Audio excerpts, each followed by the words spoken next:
Hello guys, Malda জেলার গাজল শহর আকশল ভারত সেবাশ্রম সংঘ এত বড় অনুষ্ঠান আর তোমাদের সাথে শেয়ার না করি তা কি করে হয়।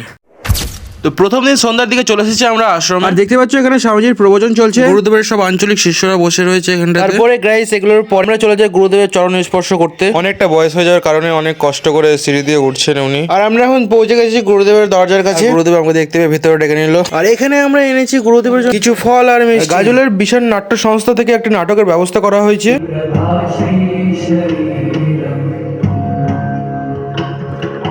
তারপরে আশ্রমে সবার জন্য খাওয়া দাওয়ার ব্যবস্থা করা হয়েছিল, ভাত ডাল আর সবজির।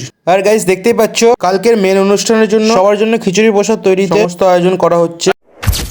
এখন সকাল হয়ে গেছে, আর সমস্ত লোকজন সেজে গুজে চলে এসেছে আমাদের পুকুরে জল নিতে, শিবের মাথায় ঢালবে বলে। তো সকালের শুরুটা এভাবে হয়। তারপরে দুপুরবেলার দৃশ্যটা তোমরা দেখতে পাচ্ছ গাইস, পুরো গাজল টু মালদা জেলার যে সমস্ত লোকেরা জানে সবাই এসে এখানে ভিড় করেছে। এখানে সবার জন্য খিচুড়ি প্রসাদের ব্যবস্থা করা হয়েছে।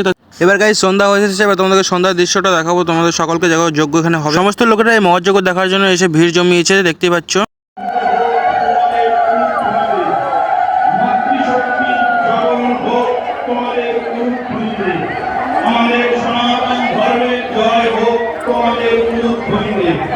ভগবান প্রসন্ন হোক তোমাদের ভূমিতে মায়েরা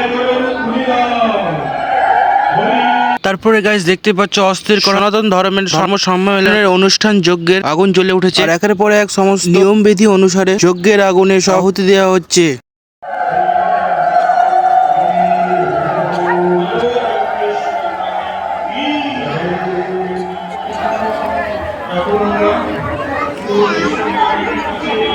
তো গাইস ভিডিওটা ভালো লাগলে একটা লাইক করে দিও। তোমরা কে কে মেলাটাতে ঘুরতে এসেছিলে অবশ্যই জানিও।